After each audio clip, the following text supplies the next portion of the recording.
Right, James Fodor. James, he has a blog. He has a YouTube channel. He does a lot of these streams with Nathan from Digital Gnosis, called Bad Apologetics, where they sort of like talk about, they criticize various arguments in philosophy of religion. And today, James and I, we're going to be talking about the psychophysical harmony argument and whether it works. I think it does. James thinks it does not.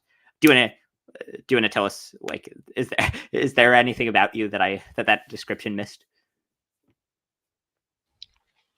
Well, we should probably say a bit about my background. So I'm an atheist and a naturalist, and that's the sort of position I'll typically defend on my blog or on my YouTube, and that's the position I'm coming at this discussion from.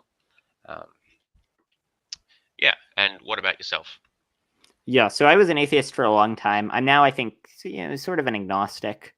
I've, sort of I can, for a while I thought there was probably no God. Now I'm somewhere nearer to 50-50, but I'd say still below 50%, like maybe 40%. But yeah. James and I, we chatted a while back, 2 years ago, about moral naturalism. And Yeah. So I guess, I mean, let's explain just what the psychophysical harmony is, and then you can explain where you think it goes wrong. So the basic idea of the argument is that there's this striking correlation between physical states and mental states. So, for instance, when you consciously think, "I'd like my arm to go up," your arm goes up. When you kind of like, you have this detailed internal map of reality that roughly matches the way reality in fact is. So you can, see this, see a physical world and there in fact is a physical world. And there are all sorts of things like this. You respond in appropriate ways to various stimuli. So when you experience pain, you sort of try to avoid it rather than like doing more of the thing that gets you that pain. And the thought is that that's kind of surprising for the following reason. Given that it's at least like conceptually possible that you could have different mental states paired with various physical states. That means that basically, like, the vast majority of possible pairings between the physical and the mental would not result in this type of harmony. So, for instance, C fibers fire, and this is sort of an oversimplification, but the example philosophers like to give of a neural correlate of consciousness is they say C fibers firing is what gets you pain.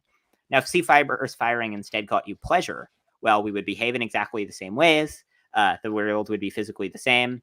But instead, we would just, when we experience pleasure, we would act to avoid it. And if whatever the neural correlates of pleasure are, if those brought about pain, then we would behave to try to bring about our pain. And so the thought is there's a striking correlation between the mental and the physical that is puzzling and hard to explain. And then theism has a good explanation of it, which is just like, this is both very improbable and very valuable. If something is improbable and very valuable, then it's well explained by theism. Now, there are like a million objections. Like, everyone's first thought is, doesn't evolution explain that? It does not. We don't really have time to go into sort of like all the objections, but just if you think that just like in a trivial way evolution solves a problem, you have not understood the problem. The reason evolution doesn't solve it is basically like that you can keep the worlds physically the same while swapping around the mental states, and then you'd get a physically identical world where evolution would select for the same thing, namely for disharmonious creatures. Okay, why does that go wrong? Where does the argument go wrong?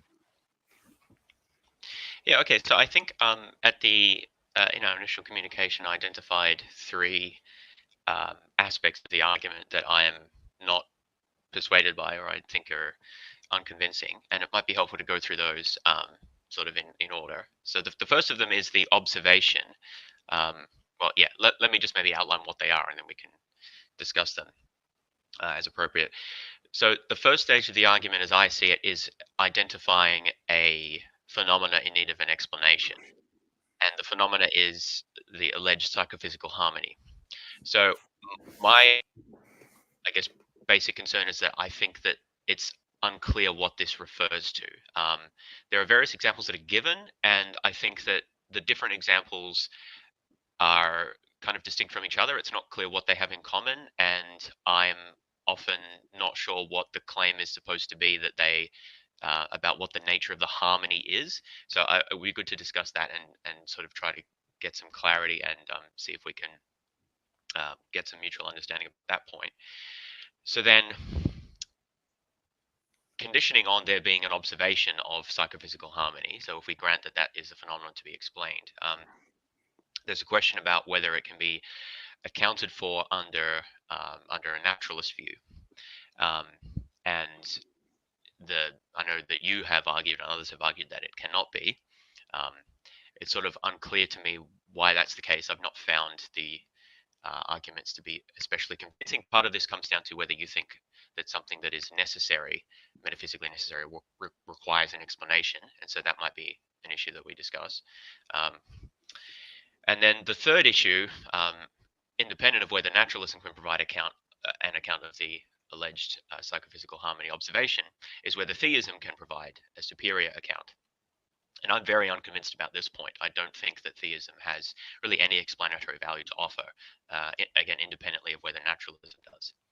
And so those are the three touch points of the argument, or parts of the argument, I guess, that I'm interested in going through. And so I think it makes sense to start with the first, the alleged observation of psychophysical harmony, if that is all right with you. Yeah. So I think so. Okay. So what do these instances of psychophysical harmony have in common?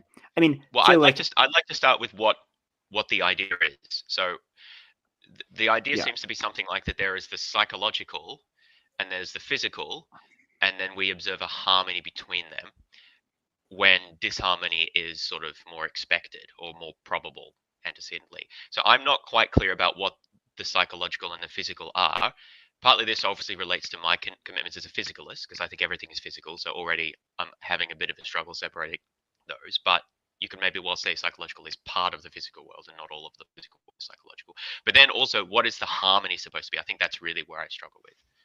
Yeah, so the idea is that there's this strain that the mental states that are produced by certain physical states end up sort of matching up with the physical states in a way that seems both very valuable and very initially improbable. So like in the case of, for instance, when I have the thought, I'd like my arm to go up, my arm goes up.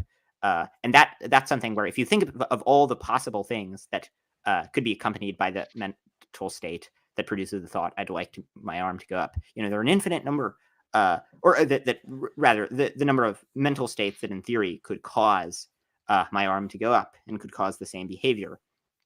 The overwhelming majority of them would not have sort of my desires pair in this kind of harmonious way where what is instantiated in the physical world in some way relates to what is going on in the conscious state. So it's about the pairing where what goes on in the conscious state is sort of matched in the physical world. Now, in terms of just what you said about like, actually, yeah, sorry, you can address that, and then we can move on. Okay, yeah, so that's interesting, that specific example, because the examples that I've looked at usually involve qualia states, and I mean, I guess you could say that it depends how broadly or narrowly you're going to define a qualia state, I suppose, but sort of pure qualia states, like let's say pain pleasure is a classical example, or I don't know, seeing color or something. Many people who are not physicalists will argue that these qualia states are not exhausted by their representational content. So there's something to a qualia state beyond what it represents. And a representational theory of qualia is usually what's promoted. I mean, that's the sort of thing I'd argue for as a physicalist, to say that, in fact, it is exhausted by its representation and the mode of its representation. Now, the reason that's important is because something like a desire to raise your arm is not really a qualia state. There may be a qualia to that as to what it feels like to have that desire, but the desire itself really seems quite straightforwardly, or the intention, if you prefer to phrase it that way, to me seems quite straightforwardly representational.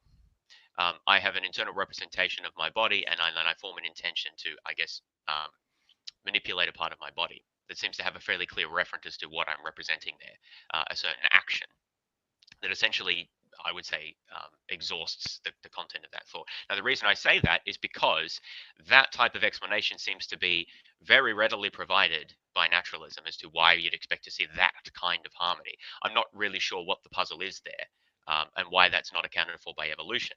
Now, I think that perhaps the harmony argument, as I've understood it, maybe a bit stronger in the case of qualia cases if you think that there's something to qualia that's not exhausted by the representation.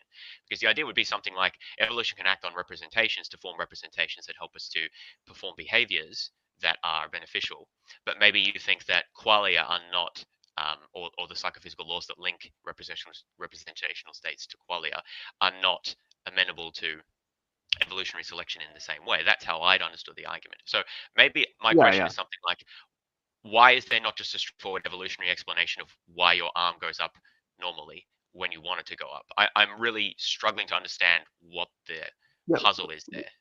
Yeah, well, so if you think of like, so I was intending it to be about the state that is present in qualia rather than just about the physical thing, right? So there will be some Okay. representational system where your brain is just like a computational device will represent things in certain ways, and then Yeah. there will be some conscious state that exists, and the thought is that like it's striking that the conscious state pairs with what's physically going on in such a Okay. harmonious way. So okay, so so that is sort of how I'd understood it. So maybe we'll talk about that then.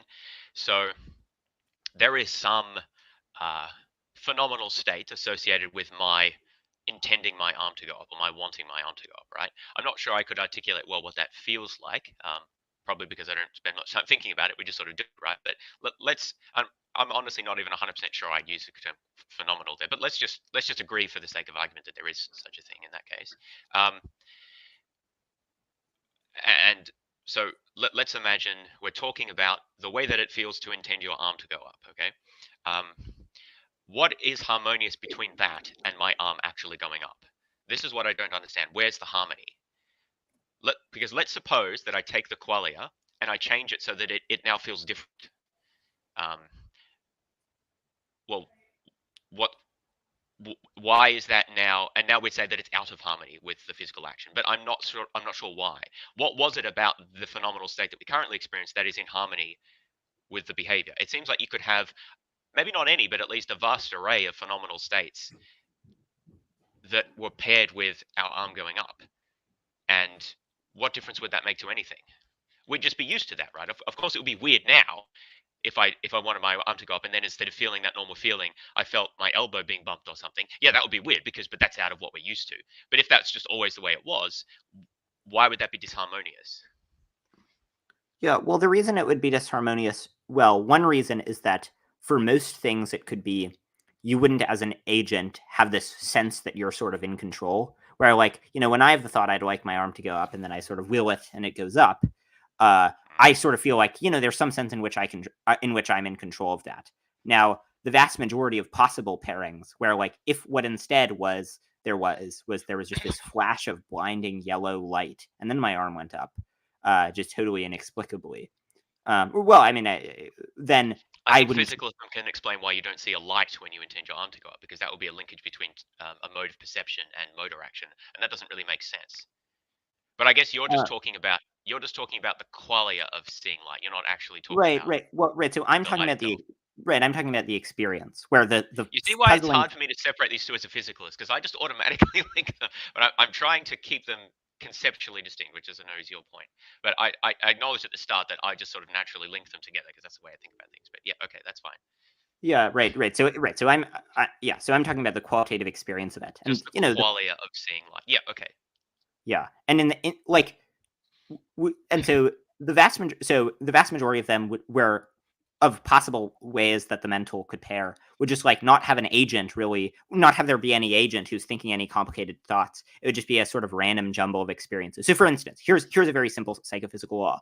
You take the Okay. amount of integrated information in the brain, uh, and then the agent has basically some experience. It can be any kind of experience, that basically scales in intensity to the amount of integrated information.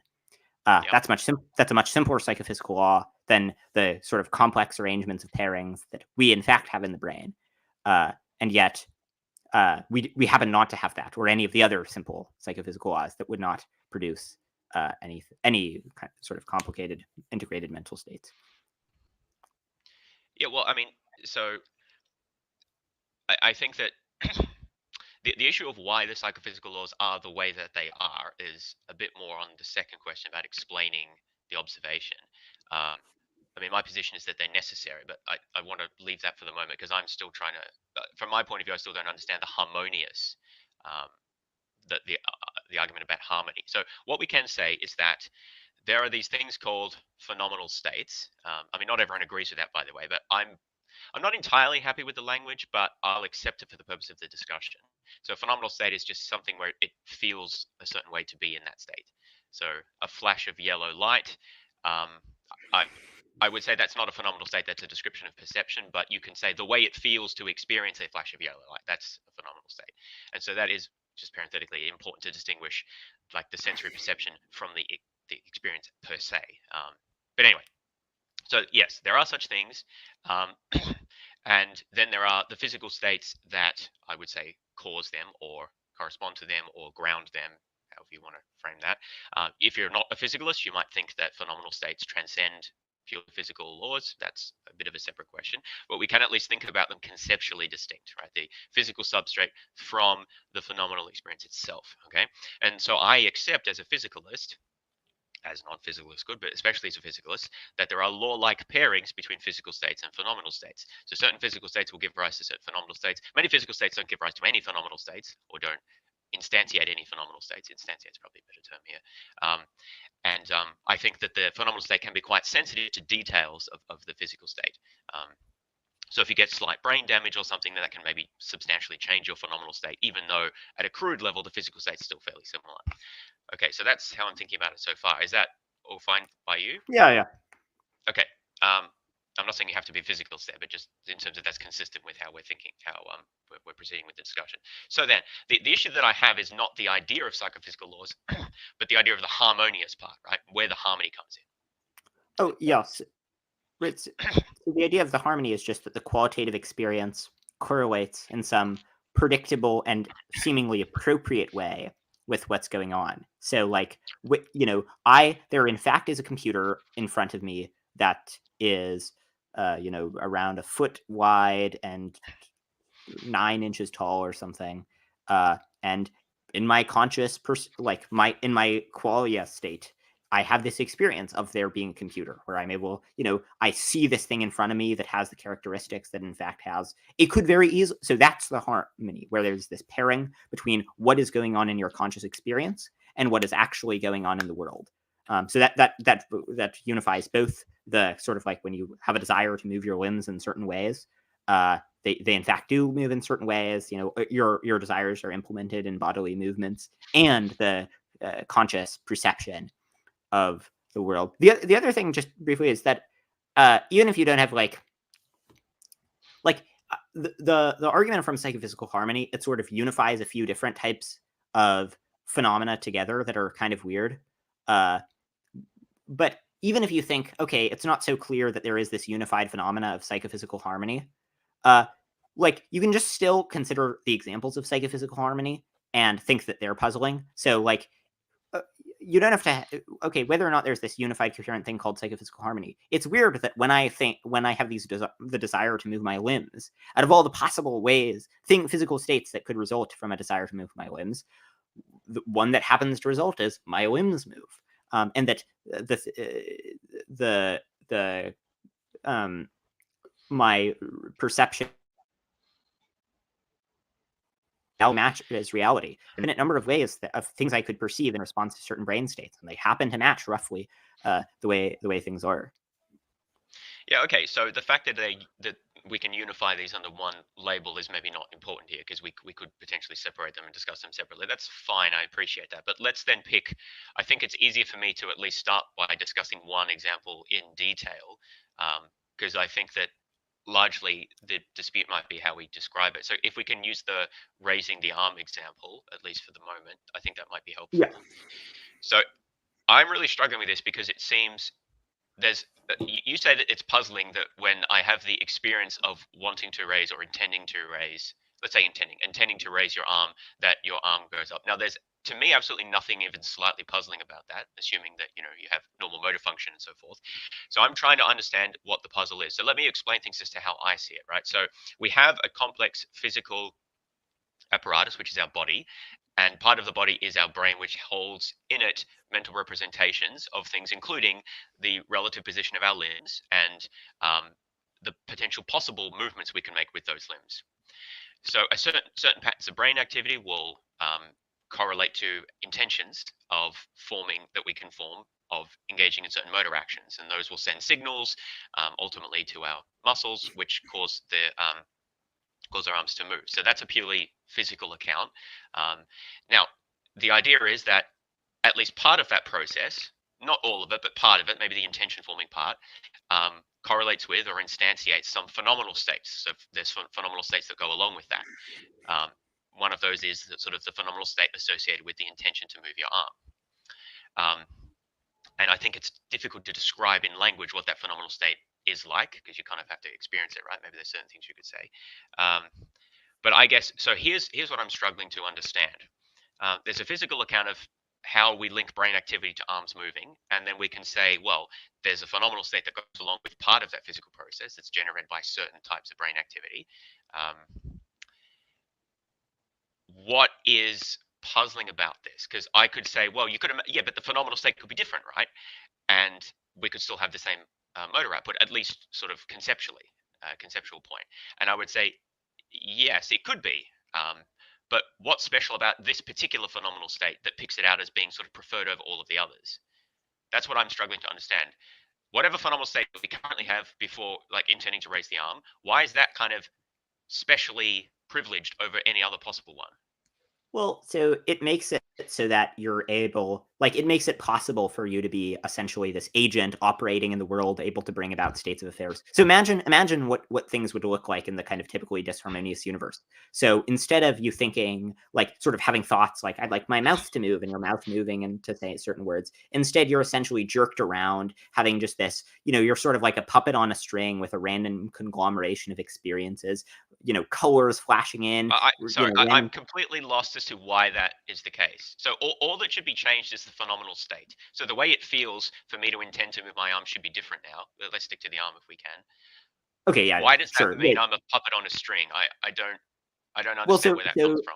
like if rather than the experience preceding you removing your arm, rather than it being this sort of conscious state where you think, I'd like my arm to go up, you sort of form an intention to move your arm. If instead it was just like a flash of yellow light, well, that alone wouldn't like rob us of the ability to be an agent. But if you have like lots of different mental states like this, then you stop being an agent in any meaningful sense. Because rather than, like in order for you to be an agent implementing your will in any meaningful way, there has to be some sort of correlation between what you in fact will and what happens. And if basically like your will bears essentially no relation to what happens, and the thing preceding things happening is virtually never your will, then it sort of like robs much of the value of agency. Okay, so I think this is interesting because I haven't really encountered this sort of agency argument before. Maybe I just didn't read that as much detail. But so to me, the sense of agency is a very complex phenomenon.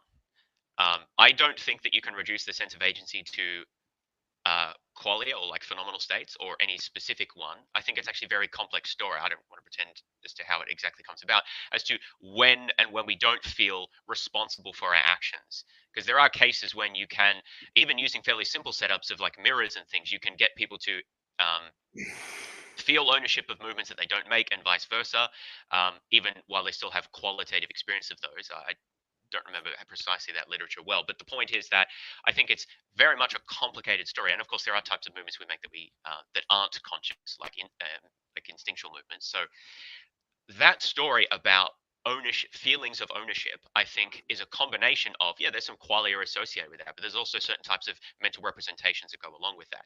So I don't want to say that merely changing the qualia would mean that you don't have any feelings of ownership or sense of self or something like that, because I think that that's going to require changing more things in a proper account of sense of ownership. Now, what I can imagine hypothetically is that when I intend to move my arm alongside that or something, is I experience a flash of, I have this, I gotta be careful with this. I have the experience that I now associate with seeing yellow light, right? That experience. I can imagine that under a different set of psychophysical laws. Now, the thing is that I wouldn't describe that in this alternate universe as seeing a flash of yellow light, because the psychophysical laws would be different such that I wouldn't associate that with yellow light. I would associate it with the feeling of moving my arm up, because that's what I would have always learned it to be.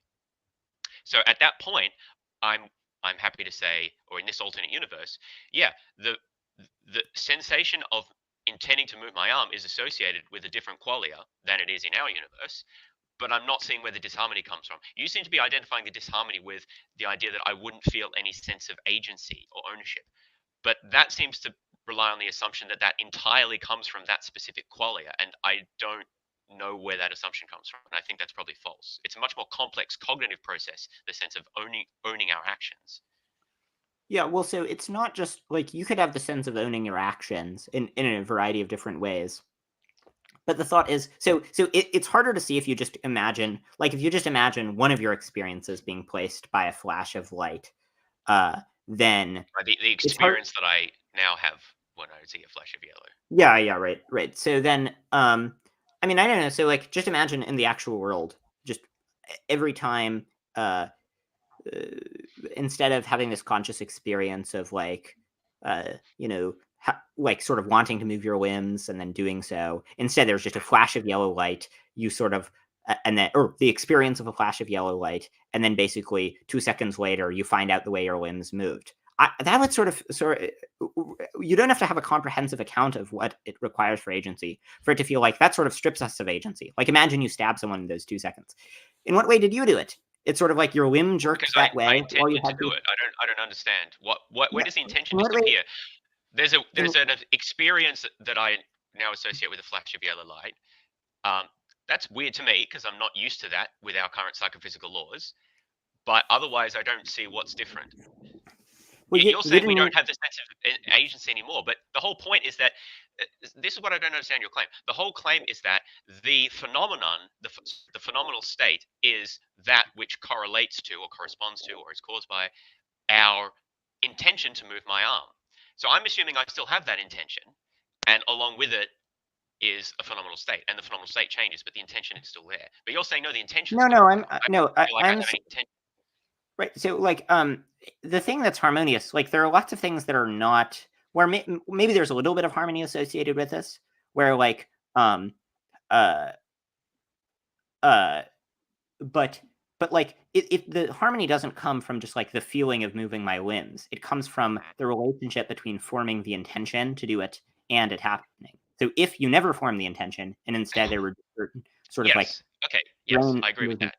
Yeah, just one brief point that I think is worth making. So you're saying you don't think that there's a puzzle here. You think that like, there's, you think that probably no matter what the experience is, that preceded some movement, it would sort of like, it would kind of like equally count as being something you did, where you think I, the harmony isn't puzzling. So oh, so just imagine. okay. Go ahead. Go ahead. Yeah. Yeah, so just imagine we're sort of uncertain about which of us is right. Let's say you think there's a 50% chance that each of us is right. Well, on your theory, like, let's say you're right. The odds that the mental state associated with, okay, assume you're 50-50 on theism before considering this evidence, just to sort of make the math easier, and you're 50-50 on whether your core insight is right.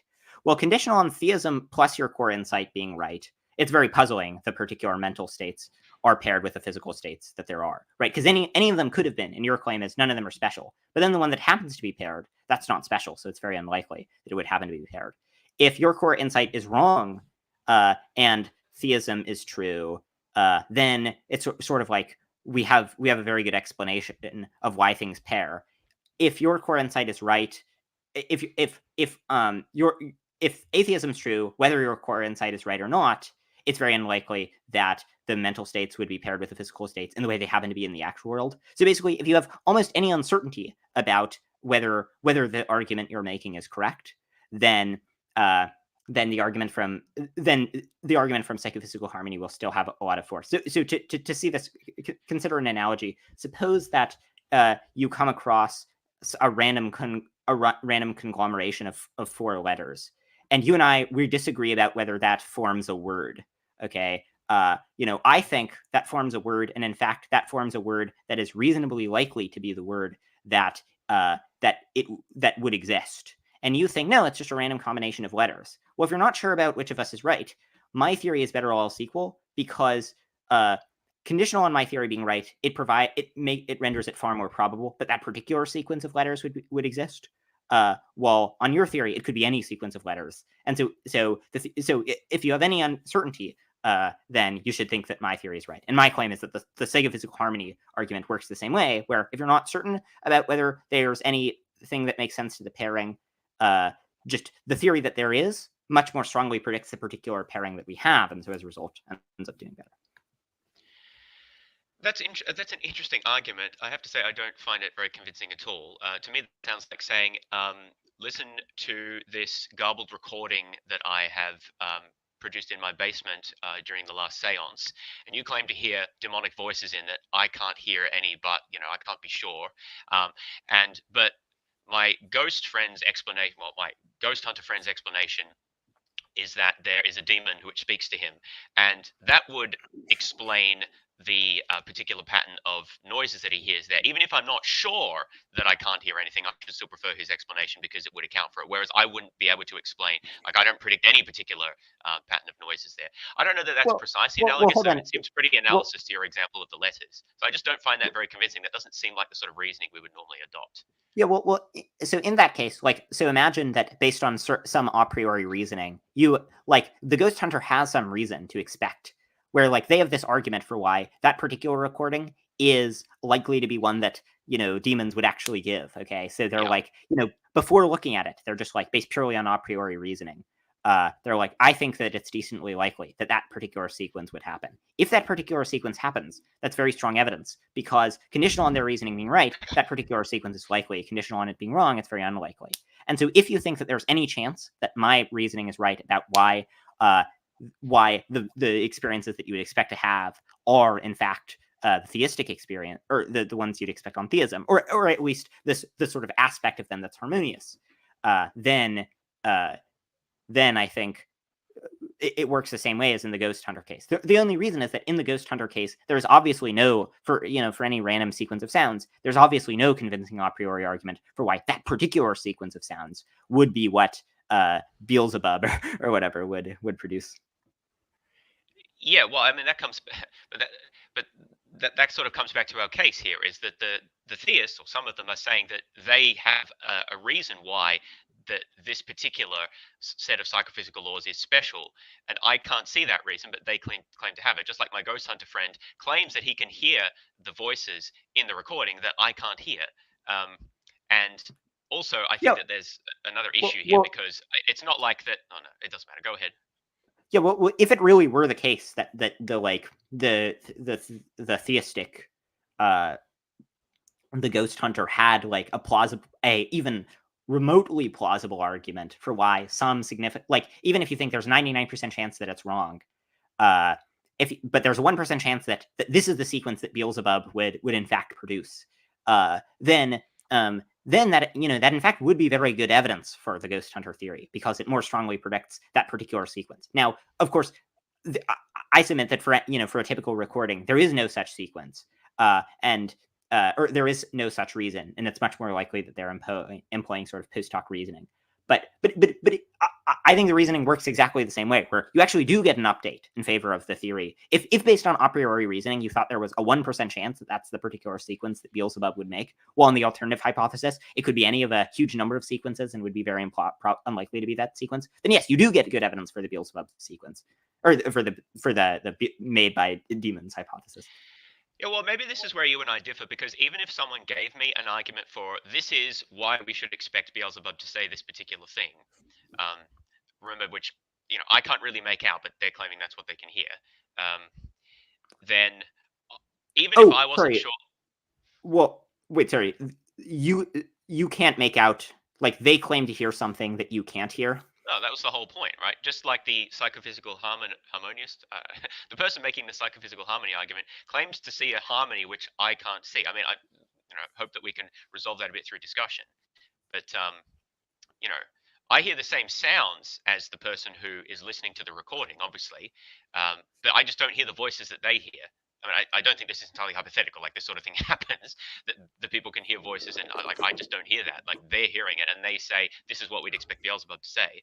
Um, Even if they could give me a convincing reason as to um, why that's what we'd expect them to Beelzebub to say, and then they say, well, you hear this bit like that's an F sound and this bit is a U sound. Like, I feel like that's post hoc read into it, but I would just sort of discount this as all post hoc rationalization and not really believe that this was a genuine prediction that they made. And that seems to be the case of psychophysical harmony. It's not like that theists predicted psychophysical harmony and then we observed it. They just sort of came up with the argument thousands of years after both these phenomena, like that is relationships between mind and brain, or phenomenal states, and belief in theism had already existed. So it's not like it's a genuine prediction. I might take it a bit more seriously if it was, but even there's various other issues. I personally prefer to go back to talking about the argument itself rather than the meta status of the argument, if that's okay. Because I feel like we can make all sorts of arguments about meta status of arguments, which gets rather complicated. I disagree with your claim about the meta status, but yeah, we can get back to talking about the specifics of the argument. And by the way, I probably only have around 45 more minutes, so maybe you should move on to the later portions. All right, no worries. So we've talked about whether there is something harmonious about physical states and psychological states, and I don't know that we made very much progress on that.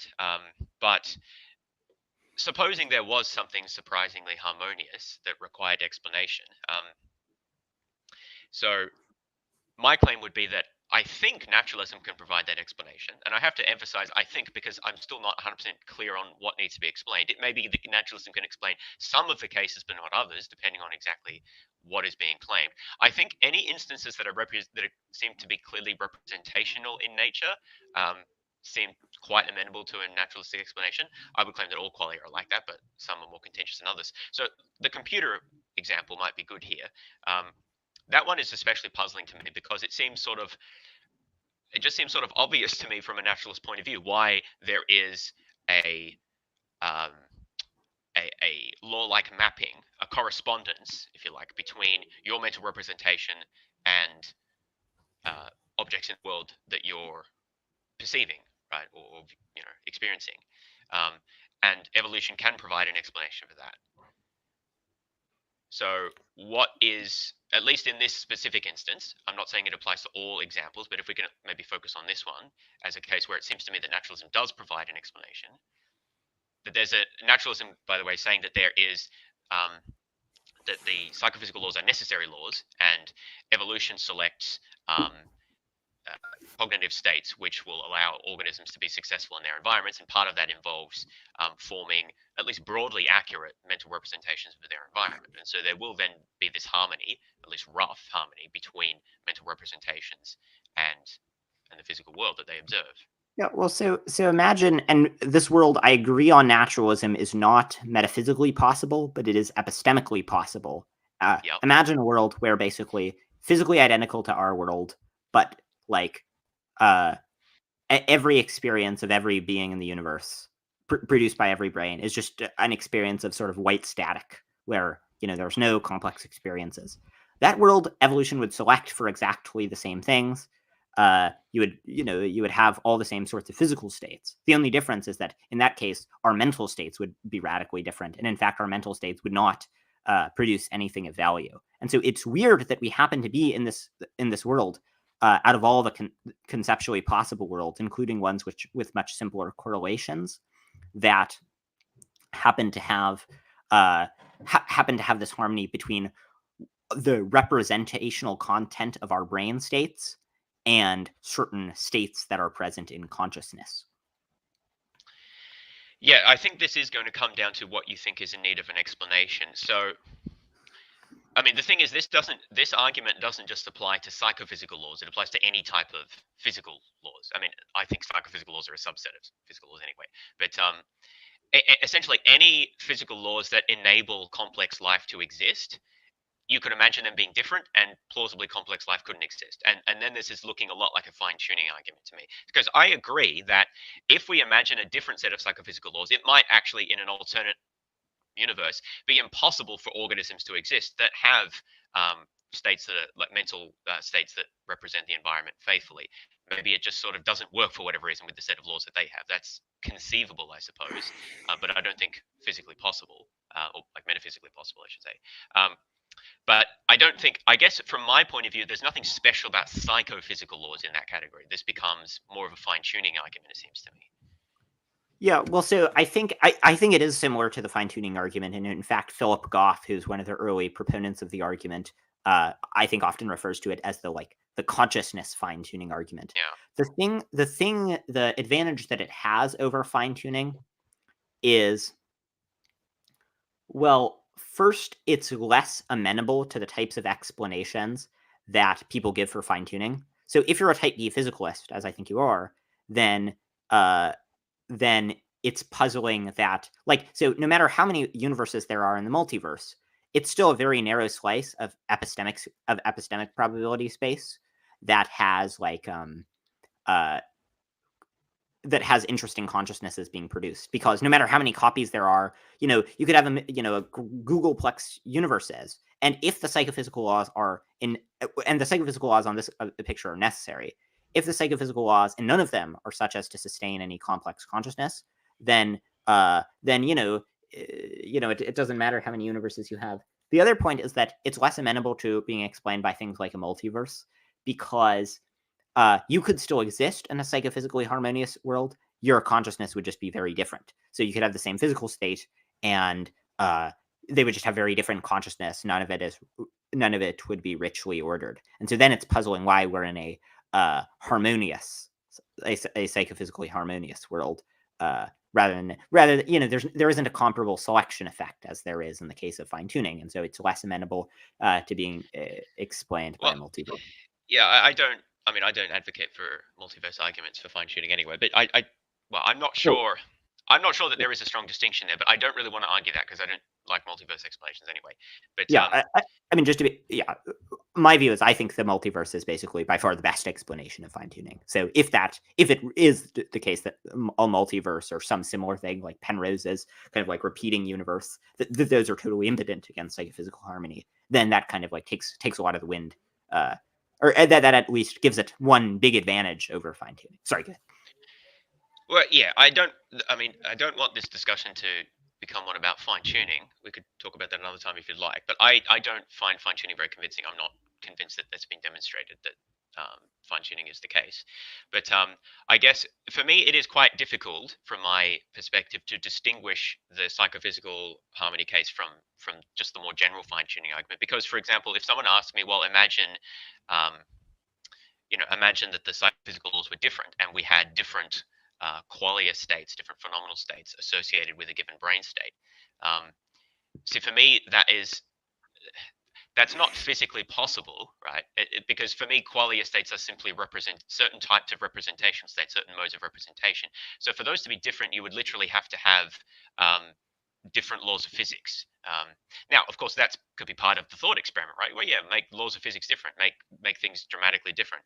But at that point, my imagination just is kind of failing, right? And that's why one of the reasons I'm extremely skeptical about these arguments is because people are making these claims about what would be possible in types of universes, which I think our intuition has no basis for claiming anything, really. Yeah.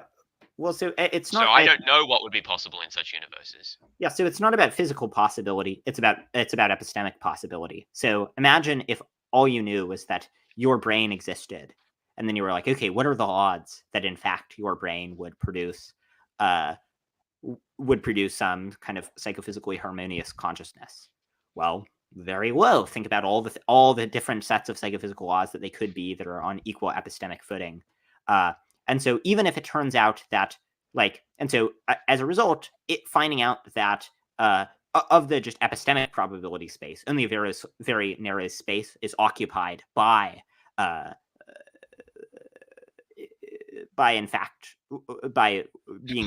psychophysically harmonious. So I have a question about this theoretical apparatus that we're using of epistemically possible. What does that mean? So epistemic possibility, yeah, it's about just the odds that an observer would assign to some proposition based on some amount of evidence. What observer? like Are a we talking rational about observer. subjective Bayesian probabilities here? Because there's no constraints on other than the axioms of Yeah, probability. well, so I think I'm They an could objective assign. Bayesian, so I think like only some credences are rational. But like surely you're gonna want to say that like there has to be some there has to be at least some account of epistemic probability to get out of shenanigans like the following. Imagine some guy wins the lottery 100 times in a row, and you're like, I think this guy probably rigged the lottery, and he says, no, I didn't rig the lottery.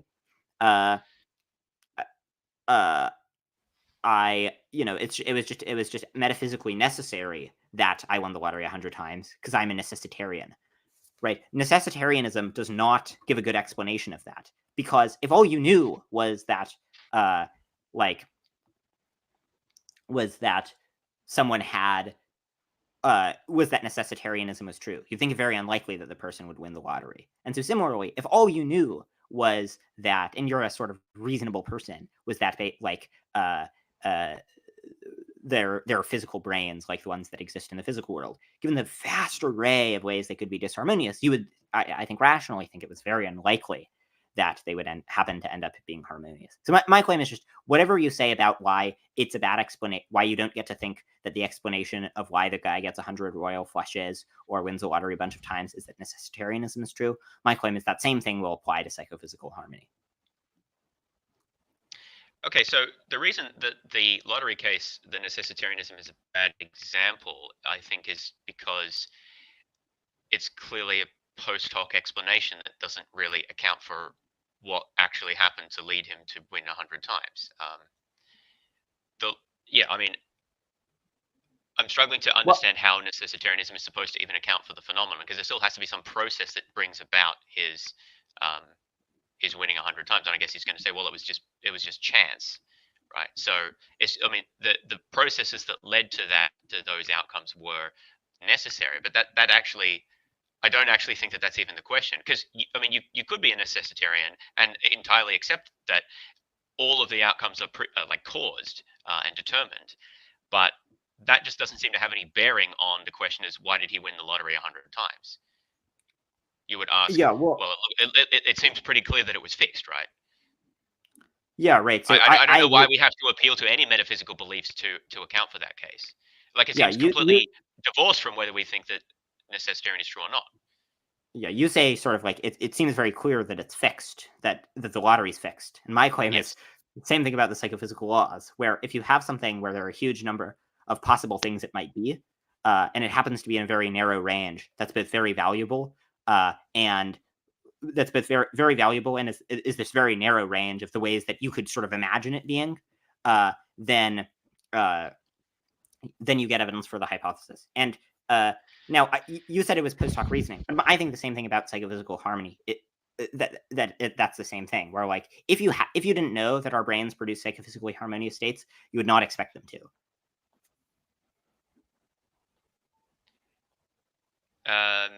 Yeah, well, that gets us back to the the question about what the harmony amounts to, which I'm still unclear about. But let's put that to the side and come back to the issue of the lottery. Okay, so this was why I raised the issue of epistemic possibility, because I think it's critical here. Because to me, it's not epistemically possible about having at least many types of different psychophysical laws. It doesn't make any sense to me. So I can't imagine it. Um, and so I can imagine other people could imagine it, but epistemic possibility to me is relative to your epistemic state. It just doesn't make any sense to me to say that there's a general sense of what any agent would believe in an arbitrary circumstance. And so for me, I think a lot of these possibilities you're talking about, you say that there's this vast array of possible psychophysical laws, um, and then why do we occupy only one of them? But for me, these, at least many of them, aren't possible because they're just, I can't imagine them. They don't make sense by what I know about how Okay, things work. so So imagine, so consider the they following just don't have psychophysical. much purchase, I guess. Yeah, well, so consider the following psychophysical law, where like so imagine you didn't know, you're this race of sort of like non-physical beings or something, maybe that's metaphysically impossible or something, but like I don't know, just pretend it's true for the purpose of the thought experiment. And so and there are that there are going to be certain creatures on Earth that are going to have brains, and you know that these brains are going to produce consciousness, which, that's part of the puzzling thing about psychophysical harmony, where it's just like, it's not guaranteed that brains would produce consciousness at all. Well, But I okay, think it is.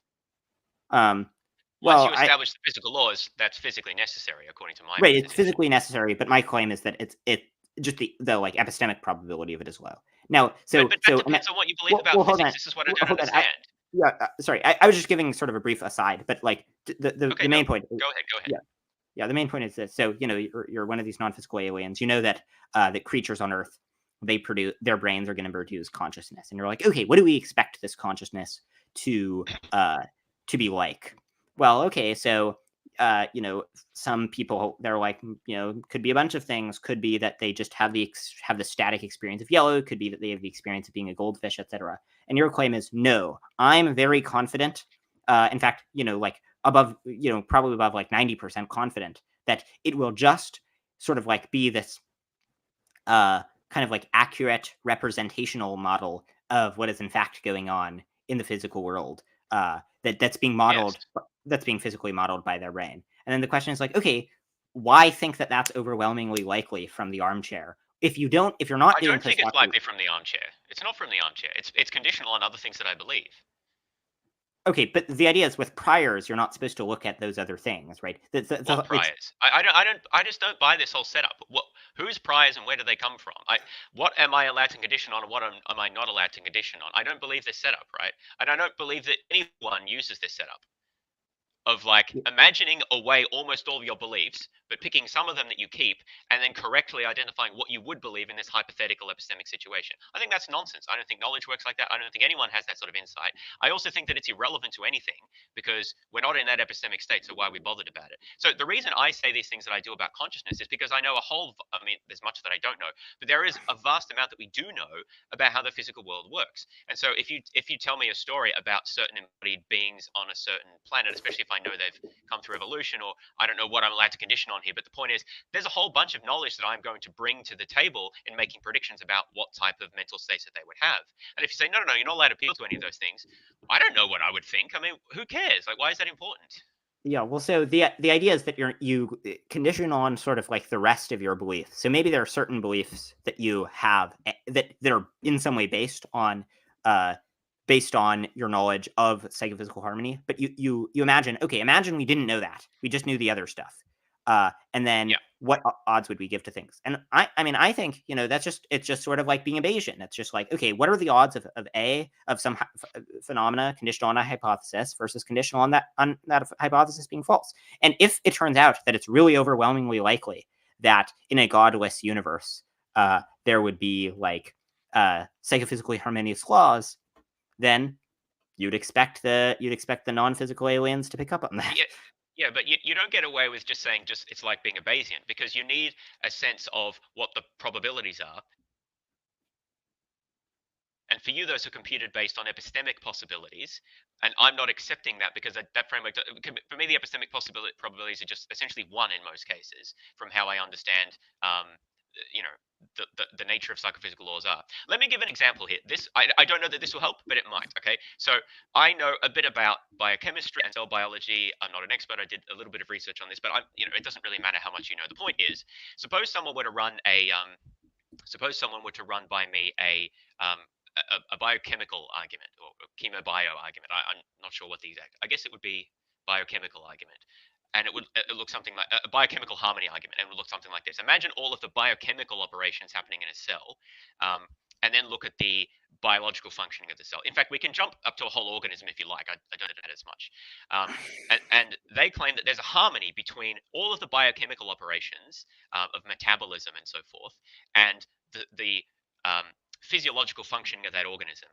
And they claim that, but that's only one of many possible correlations or associations, law-like arrangements between the biochemistry and the physiology. And it's sort of surprising that we see this association of all of the possible ones that could exist.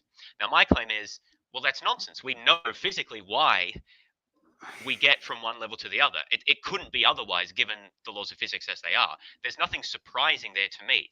And I'm not sure that there's anything that needs to be explained. Now that's more. I mean, our knowledge of that kind of connection is better than it is about the relationship between phenomenal states and brain states. I agree with that. I'm not saying that the level of knowledge is comparable, but I think that I think that we scientifically, and sort of my point of view, have enough knowledge to claim that just as we can comfortably say that there's no way you can get the same set of physiology sorry, let me rephrase that. There's no way you can get a different physiology out of the same set of biochemistry. Once you've fixed the biochemistry, you've fixed the physiology, and there's nothing further to explain. Likewise, once you've fixed the let's say brain state, you've fixed the phenomenology, and so there isn't this vast array of epistemic possibilities. It's not possible for me anymore. It doesn't even make sense to talk about that. Yeah, well, so I agree that sometimes, like, there can whether or not something calls out for explanation, or whether or not the epistemic probability of something will depend on that evidence, on the evidence that you have. And if you have a complete, like, if you have a sufficiently good understanding of why something is the case, then certain things might no longer call out for explanation. But well, that's indexed to the level of knowledge that a particular person has, right? So if it were the case that there was this super being who is able to sort of like see in detail with their mind why the particular physical states would lead to the mental states that they did, then I think, okay, and that they could see that that the physical states, like the ones in the brain, would produce consciousness like it does. Okay, then there would be nothing to explain.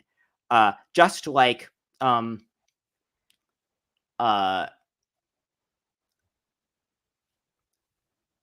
like here's an analogy. Imagine that in the case of evolution by natural selection, prior to us learning that evolution by natural selection is true, it made sense to at least think that the presence of life is at least some evidence for theism, because it's like, it's the type of thing that's sort of, it's hard to see how it develops. And I'm not sure I agree with that, but let's grant that for the sake of argument. Right. But so once you actually understand how evolution by natural selection works, then it's like, no, this is no longer mysterious. We're now indexed to our current evidence. It's like, it isn't the type of thing that even seems to call out for explanation.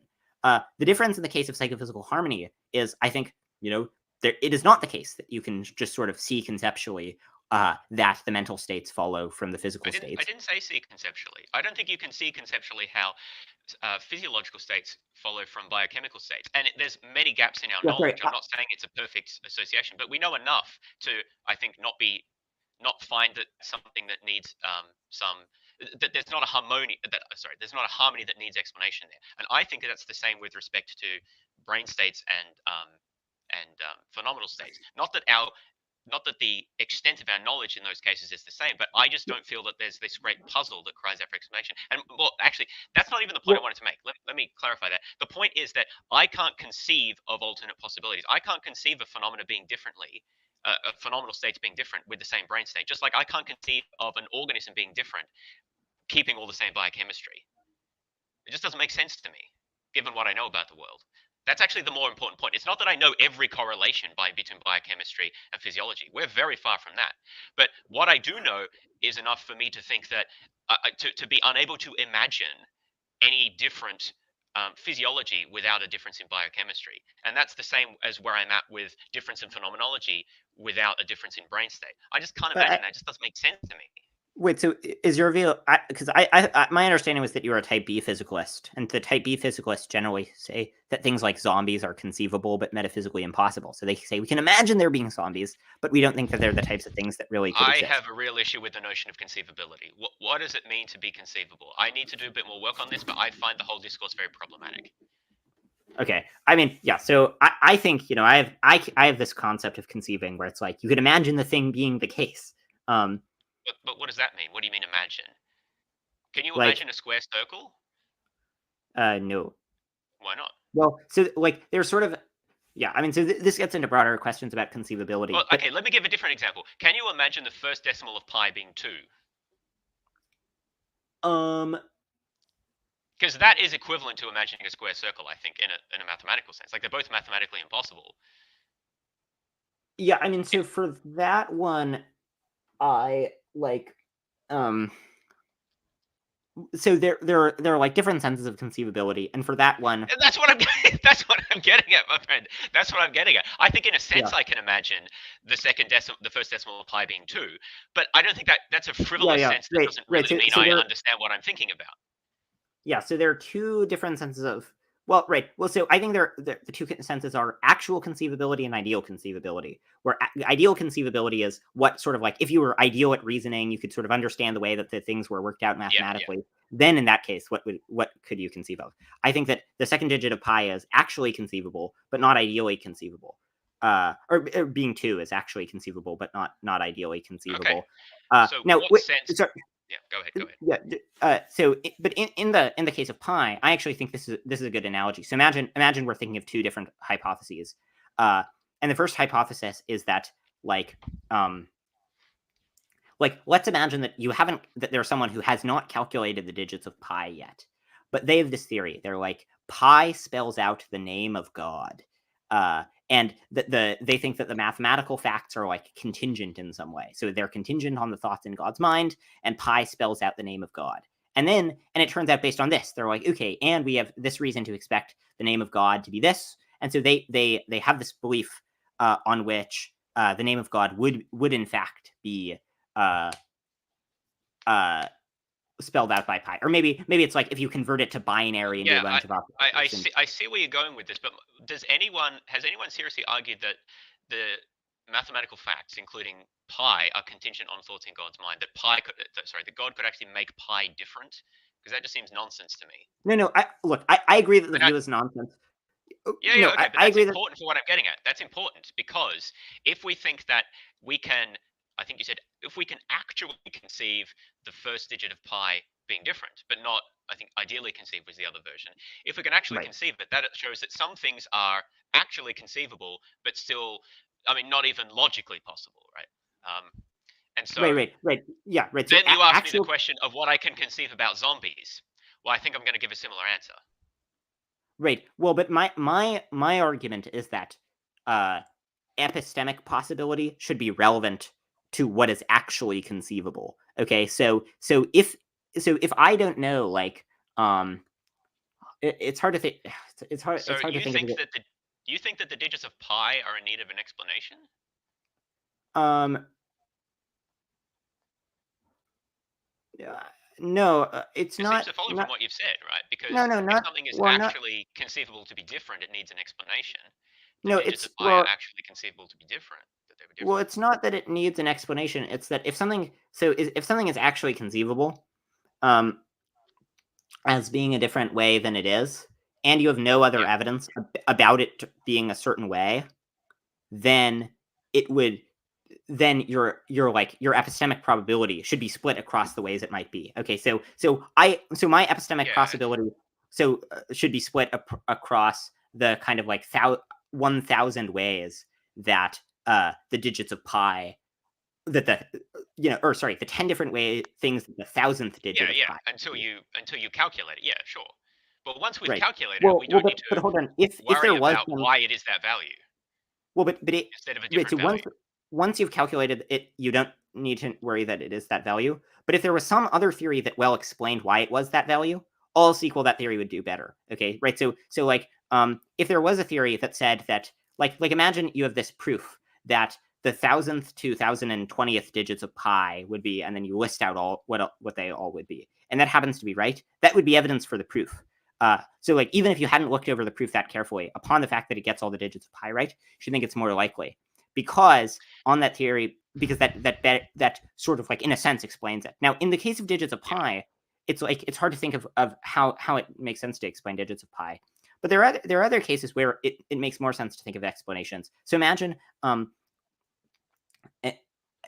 there are two hypotheses about the origin of the universe. The first hypothesis is that uh, um, it's necessary that the universe is um,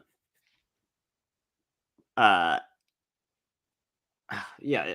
The thing is, it's hard to think of a good example because it has to be an example where there's both a hypothesis that the thing is necessary and another hypothesis that the thing is contingent and random. Um, uh, well, okay. I mean, I guess here's an example. So imagine imagine that the world happened to be exactly the world that we would expect God to create, where it was perfect in all respects and so on. That would be solid evidence for God, and it would be solid evidence for and assume that the only two hypotheses that we're considering between are basically like atheism and a necessary God. It would be evidence for a necessary God, even though the atheist can say that other way around. Between atheism, on which the first thing is necessary, and a contingent God, assume that we've knocked out the other candidates.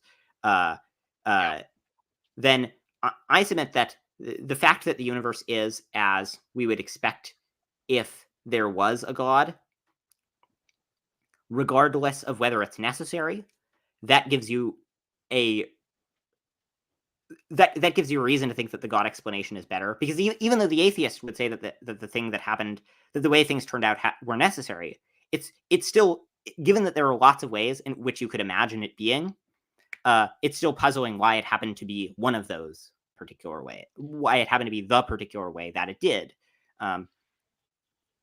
Sorry, that was sort of a horrible explanation, but yeah, look, I think that there's more to be said about the nature of epistemic possibility. I think if you need to go in about 15 minutes, I would like to touch on the question, the last of the three issues which I mentioned at the start, which was about whether theism can explain psychophysical harmony. But I just want to recap briefly about how I think about what we just said, and feel free to then give a brief recap. But so the way I think about it is as follows.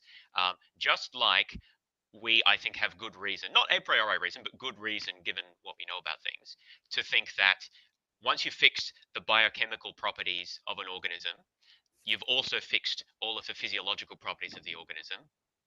And there's sort of nothing more to say about that. That's just how the world works, right? We can know that without we have reason to believe that, even though we don't know all of those correlations. In fact, there's a lot we don't know about that. Likewise, my position is that we have good reason to believe that once we've fixed all of the details of your physical brain state, you have also fixed all of the phenomenal states that brain state will be in different conditions. And there's sort of nothing further to say about that. We can, in both cases, ask the question, why do these physical laws pertain in the way that they do? Could the physical laws be different? But all I'm trying to claim there specifically is, for me, there is not an epistemically possible, not a, well, I'm not even sure which type we're talking about anymore, but I'll just say there's not an epistemically possible question about, well, what if you fixed the lower thing, but the higher thing was different? Because that's just inconsistent with how I understand the relationship between those sort of different levels of phenomena. There is still a question to ask about why the physical laws are the way they are at all. But I would say that's more of in the fine-tuning question. I don't think that there's further questions to ask about the psychophysical harmony because of the way I see those relations of the levels. So I just wanted to clarify my position there. Feel free to clarify yours, and then maybe we can talk about theism for a bit. Yeah. So my view is, if things are a certain way and there's some theory that explains why they're that way, while there's another theory that does not give a psychologically understandable explanation of why it is that way, then the first theory is favored by the things being that way. So, for instance, suppose we're deciding between two theories of what was the thing that you said reduced to the other thing? Like chemistry reduced. Well, so you fix the biochemistry, and that fixes the physiology. Right. So if there was this theory of physiology, of biochemistry, that where you could see in a very natural way why it would result in all of the particular biophysiological facts, I think that would favor that theory, because on the other theory, it's based on what it could be any of the ways that it turns out. While on the first theory, it could only turn out one way, given the insights that you have. And so, as a result, if things can still be things, so as a result, finding out that things are a certain way, that where there are a lot of different ways it can be, will favor theories that explain why they are that way, even if you think on the other theory that they end up being necessary, because just positing that something is necessary doesn't provide a satisfying explanation of it. Sorry. Yeah. I think the key point is that I'm not just postulating it's necessary. The way I understand it is that the way I understand those connections is that those epistemic possibilities that you seem as open are just not open anymore. But anyway, I think that's probably enough on that. So I would like to talk at least briefly about the issue of, because you keep coming back to this, and so I think it makes sense to close on this, is the issue of theism providing an account of psychophysical harmony. So I think I've been arguing that I'm not convinced there is any such thing as psychophysical harmony, and even if there is, I'm not really convinced that it sort of needs to be explained, or slash naturalism can't explain it. But let's put those aside and then just address the question: does theism provide a good explanation for psychophysical harmony? So how do you understand the explanatory power of theism in this context? Yeah. So I think the theistic explanation is sort of straightforward. It's just like psychophysical harmony is very valuable and it's very improbable. And so, if there's something that's very valuable, like God would be likely to bring it about. And so God would be likely to bring about psychophysical harmony. Okay, so we've already talked about whether it's likely or not, so we'll put that aside. But why is psychophysical harmony valuable? Yeah, well, it's valuable for us to be kind of like agents going through the world, able to implement our will and have experiences of the world. Like if your experiences were these sort of random fluctuations of static, where like just you had no experience except seeing a yellow wall or having the qualia associated with seeing a yellow wall, then like I don't know, that seems like a worse life. Well, I don't know that I'm going to accept that as an explanation. I guess there's going to be a lot of issues here that need to be addressed, such as what the basis of value is. So if you think that the basis of value is qualia states, well then obviously the qualia states are going to be relevant there. But the problem with that argument is that it seems that there's no, okay, the issue is not so much why think that qualia states are valuable. I'm not convinced that qualia states are the basis of value. I lean more to sort of preference satisfaction or something. I mean, maybe you'd argue that there's a qualia state there, but it's not just pure pleasure and pain potentially that gives us value. But I don't actually think that's crucial here, because the point is we can maybe see why qualia states are valuable. Pleasure is better than pain, or having your desire satisfied is better than not, something like that, right? Other things being equal. But what I'm specifically getting at here is the harmony aspect. What is value about having a harmony between certain physical states and certain qualia states? Of course, because if certain qualia states are valuable, God could actualize those. What's the harmony got to do with that?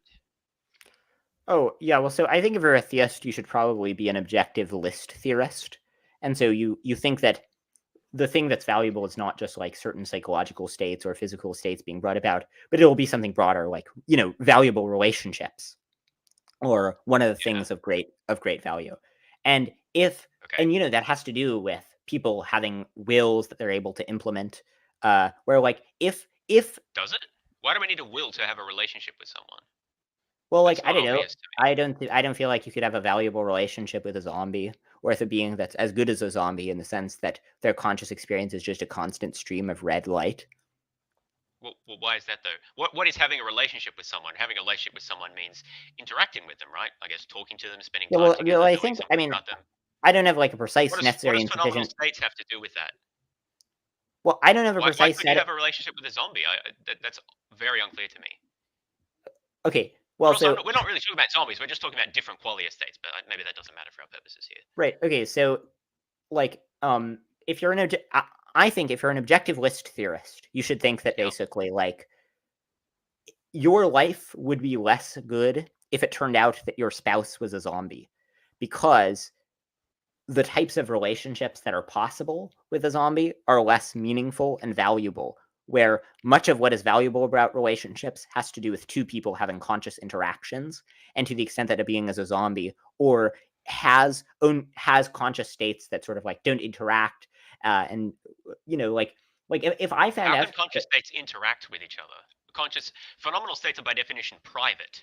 Well, no, it's not that the conscious states interact with each other. It's that the conscious states produce certain things in the world, and then those things. But those are fixed by definition.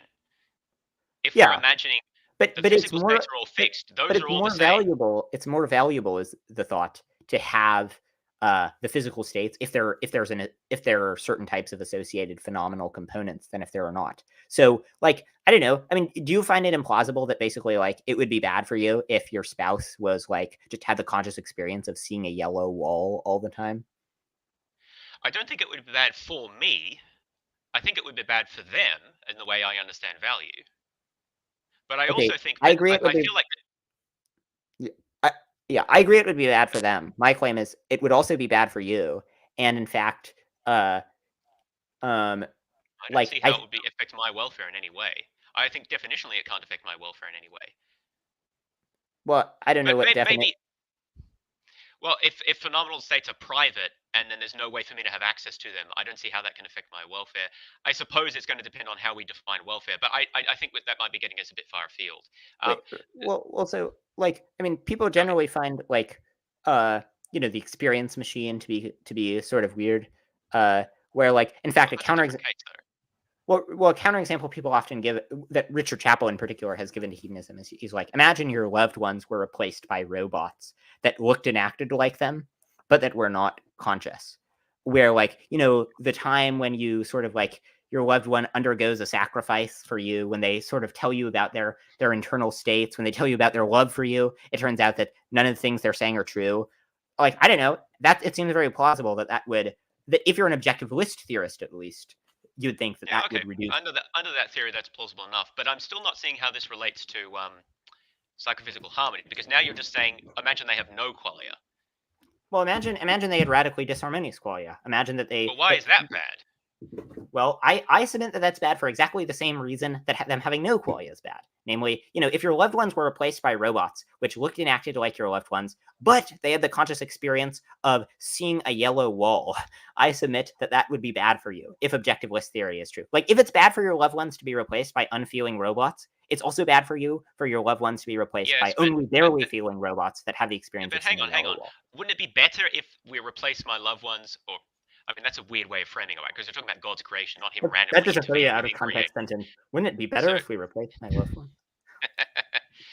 wouldn't it be better for God to create a universe that's kind of like ours, but just all qualia are a bit better, even disharmoniously so?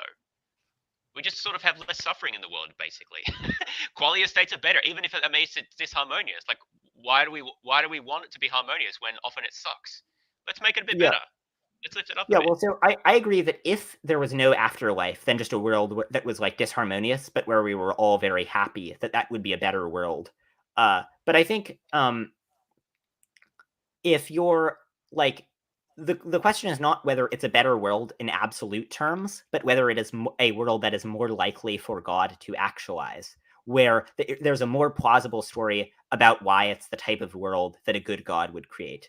And so my claim is that even though that world would probably be better if you only consider the 80 or so years for which most of us will be alive, uh, it's less likely that God would create it because there's at least a more plausible story that you can tell about why this is the world that God would create, right? So, for instance, you might think that just every theodicy that theists give is going to be some explanation why a world like this, where we go through struggling and so on, where we don't just have this radically disharmonious world where we experience just pleasure.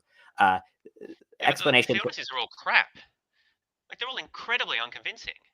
But also, Yeah. I don't know that we need to appeal to that, because there's still other problems. Like you went to the example when I talked about why psychophysical harmony is good, about the where we had the same physical states but no psychological states. But why need physical states at all? Why not just have disembodied beings interacting with each other? That seems to satisfy. I don't know that there's something intrinsically good about being embodied. I mean, maybe we could argue about that, but it seems a bit of a puzzle why God needs to bother with the psychophysical harmony. Just ditch the physical. Just have the psycho part if that's what makes it valuable. Yeah, well, so a few points. First, I just want to address the thing you said about theodicies being crap. I mean, I agree. I agree. This is why I'm not a theist, where I think the problem of evil is just a devastating argument. But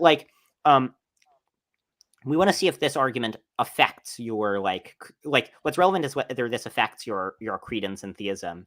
And so therefore it's important not to double count evidence. And so all of the share of epistemic space occupied by theism is ones on which there is a successful theodicy.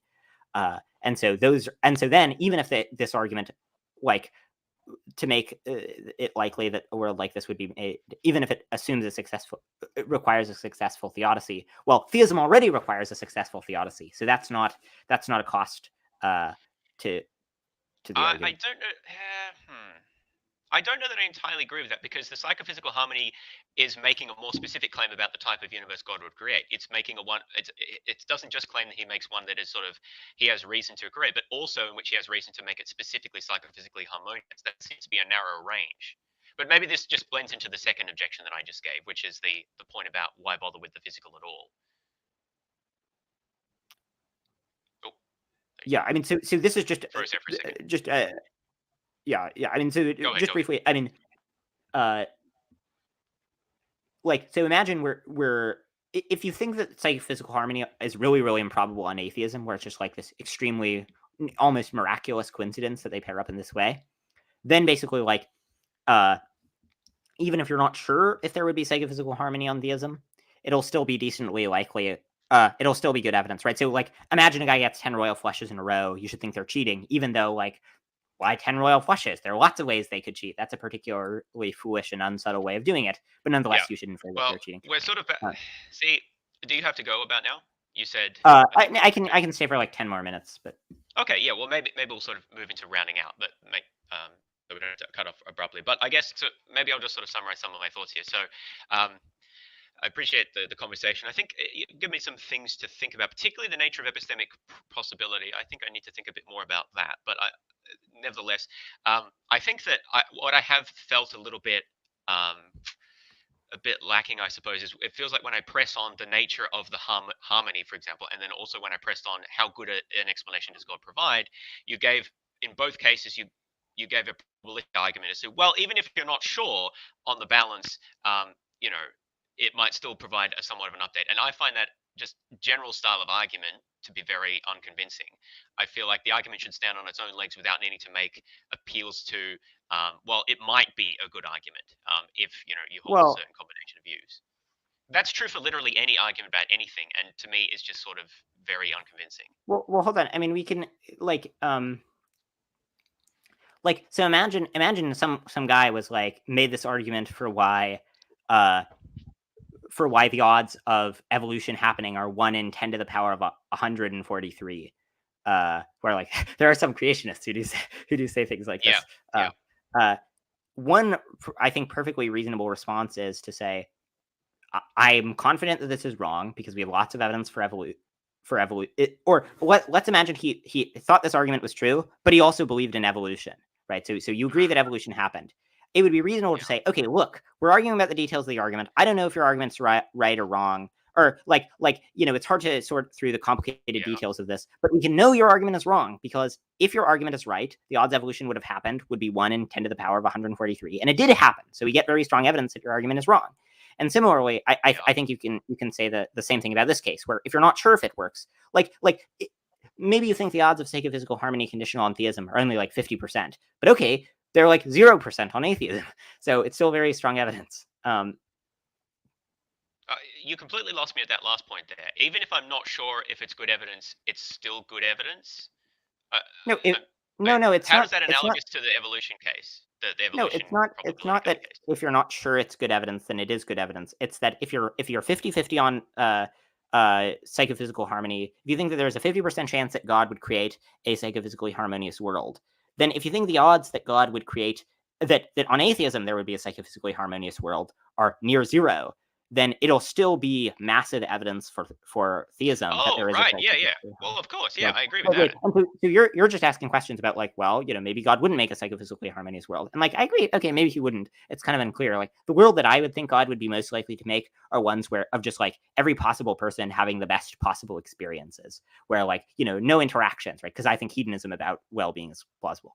And so, but like, it can be the case that probably God wouldn't make psychophysical harmony, and also psychophysical harmony is very strong evidence for theism if you think that it's very unlikely on atheism. Yes, I think that you need to.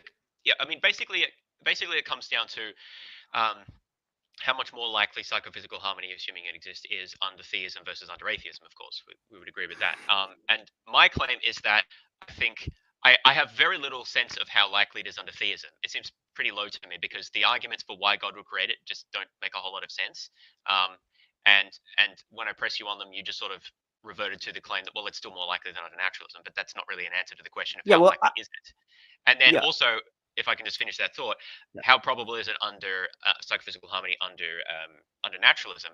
Well, that I find harder to assess because of the difficulty in knowing what I'm allowed to kind of exactly what psychophysical harmony accounts for and sort of what epistemic possibility amounts to. But broadly, I think I'm going to say I don't think it's that unlikely under naturalism. So when I assess, so I agree, I should be assessing that ratio, and it doesn't have to be very high under, like, the probability of psychophysical harmony doesn't necessarily have to be high under theism for it to count as a good argument for theism. That's where I agree.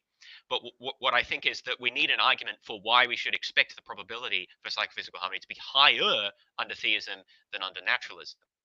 And that's where just saying, well, it doesn't have to be high is not a sufficient response. You still have to yeah. convince me that it's higher than under naturalism.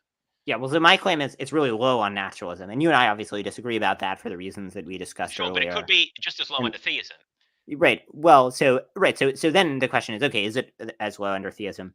Now, I think there's a plausible theistic story about why there would be psychophysical harmony, where it's like, uh, on theism, if you're an objectivist theorist, you'll think relationships are very valuable. And you can't really have relationships with psychophysically disharmonious beings. And so as a result, and given that relationships would like last infinitely far into the future, the benefits of strengthened relationships. But what you said seems to be completely wrong because, well, maybe that's a bit strong, but incomplete, because you said that we can't have. Sorry. Well, no, I was just because let me agreeing that. I think maybe I wasn't quite right. So you said we can't have relationships with with psychophysically disharmonious beings. Now, even in the sense you meant that I'm not sure I agree with that. But God, I guess, does God have psychophysical harmony? Because it seems the answer must be no, because What? God is not physical.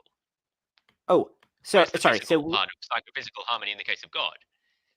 yeah. So I guess so you don't have there doesn't have to be okay. So you don't technically have to have relationships with psychophysically harmonious beings. It needs to be the case that And not disharmonious. Is that what you meant? right. It needs to be the case that that like the things that the other agent does that affect you in some way depend in some important way on their will, and that they have a roughly accurate map of what's going on. So that applies to God. It applies only to psychophysically harmonious beings in a physical world. But with disembodied minds, it could apply to you could have disembodied minds having valuable relationships. So I'm still not feeling like I've got a reason why the probability of psychophysical harmony under theism is particularly high. Because so you're asking like why not? All I've heard is that God won't create psychophysically disharmonious people. That's not the same as why he would create psychophysically harmonious people, which seems to be the relevant factor here. Well, if he would create people and he wouldn't make psychophysically disharmonious ones, then he would make psychophysically harmonious ones. No, because there are types of beings for whom that doesn't apply. Unless harmonious simply means not disharmonious. But that's a bit odd to me because there's no harmony if you don't have the physical. So okay, sorry. I get what you're saying. So then the question is, okay, would he make disembodied minds? Now, I guess there are a few points. One of them is that he doesn't if you're a theist, maybe you should think maybe he already made a disembodied mind where maybe this is an idealistic universe or something where if there are strong reasons to think that God would make a disembodied mind, then you should just think, yeah, there in fact already is a disembodied mind. But there's okay, that's fine. We could argue for a million years about what God might have reasons to do. I find that largely boring. But why does appealing to God's reasons end the chain of explanation? Because I would say as a physicalist, this is necessary. And you say, well, God has a reason to do this. But why does he have that reason? Why not a different reason? Like I could just say, I could just make the same appeal as to, but I could imagine God having different reasons. Why is one an acceptable stopping point that doesn't cry out for further an explanation, but something being physically necessary is not appropriate as a stopping point and still requires explanation because you could imagine it being different? Well, so the question is what range of the epistemic probability space does it occupy? So on the different hypotheses, if all you knew is that they were true, but you didn't yet know about psychophysical harmony, what odds would you give to psychophysical harmony occurring? And my claim is the odds would be a lot higher that you would give to psychophysically harmony. I know that. That's your conclusion. I'm asking why. Well, because God would have a reason to create psychophysically harmonious. But how do you know that God? But so okay, let's suppose I'm asking you to go to the next level. Let's suppose God does have a reason to make a psychophysically harmonious universe, but I could imagine him having a different reason, and so I need to explain why he has that reason instead of a different reason which I could imagine him having. Oh, well then, we would just argue about whether he in fact had that reason rather than the different reason. Like my claim is, that's not good enough, right? Because when I say this physical state of affairs is necessary and pertains, you say, yeah, but it could be different, so we need to argue about why it in fact pertains instead of an alternate different one. So you can't then just say, well, God in fact has this reason, and that's the end of it. It seems that there's an asymmetry there. You're demanding an explanation for a physical necessary state, but not for God having a certain desire. Yeah. So it's not so much that it calls out. So it does call out for explanation, but that's not really the right way of putting it. I mean, really, it's just about the probability of it. So the probability of God having a certain desire is greater than the psychophysical harmony occurring under naturalism. Is that the idea? Yeah. So the theory that it is in fact necessary that there are psychophysical harmony, that obtained as a result of necessary psychophysical laws, that does give an explanation of psychophysical harmony, but that theory will have a low prior probability, right? If you knew that was the case, psychophysical harmony would stop being puzzling. But given the vast number of ways that the world could be, the ways the psychophysical harmony laws would be, that has a much lower prior probability. And my claim is that the theory epistemically possibly be not, right. But, and my claim, surely the range of possible desires God could have is at least that vast. Yeah, but I think a good God is like a perfectly good God, who, if my reasoning is right, a perfectly good God would in fact have this specific set of desires. A perfectly good God occupies the vast majority of the relevant probability space that a God occupies, because it's much simpler. It's like, it requires less sort of specific reconfiguring of their desires, given that it doesn't require any specific desire. It just requires omniscience. The chain just goes backwards. This is the problem. What is the prior epistemic probability of an infinitely good God? You're going to say it's metaphysically necessary, but I think physical states are metaphysically necessary. So that's not going to address the question. It's not. The explanation is not that it's metaphysically necessary. The claim is that based on things like its simplicity, that makes it have a higher prior probability. Gives it a higher prior. Is that what you're saying? Yeah, the fact that if something is simple and if they're not like a bunch of manipulable parameters, then the theory is pretty good. But in the thought is I don't accept that as why an infinitely good God is more likely. But that's interesting that could lay at the part of the disagreement here, is that you're giving a higher prior rather to an infinitely good God, which then sort of cascades into higher posteriors for a bunch of other things. Which I don't give that at all. I don't think that that's a good way to assess prior probability, but that's definitely going to get outside the range of what we can discuss today. Yeah, that's interesting that that was what you said. So that was helpful to understand that. Yeah, I should get going, but James, this has been an interesting conversation. I feel like we have not gotten to the bottom of all of our disagreements. I'd be happy to chat again sometime about this. Well, I think we should talk more about the first point, the nature of the harmony, because I feel like that is in some ways the most interesting part, and I'm not sure I understand very well. So yeah, I'd be interested, particularly in talking about the first aspect more some other time. Yeah. I'd be happy to do it some other time. But do you have any, I guess, like closing words? I think I've kind of already said what I wanted to say. I guess we sort of talked about we talked about the nature of the psychophysical harmony and what risks we have for thinking it exists. And we talked about, can we explain it under naturalism? And then we talked about theism as an explanation.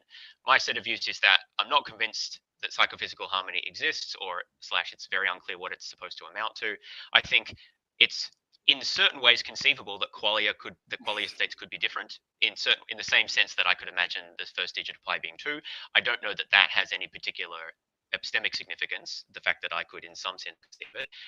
But the way I think about the relationship between psychological, like phenomenological laws and physical laws, is that once you fix the physical laws, the phenomenological laws are also fixed, just like the biochemistry and physiology example. So I don't really think that there's anything much to explain there. And then when it comes to contrasting the necessary naturalism view with the view that God had these sorts of reasons to create psychophysical harmony, I'm not really convinced that God would have reached a greater psychophysically harmonious universe. And sort of, even if he did, I think that you can push that back into asking, well, why does such a God exist in the first place, given that you could imagine God was different or didn't exist at all.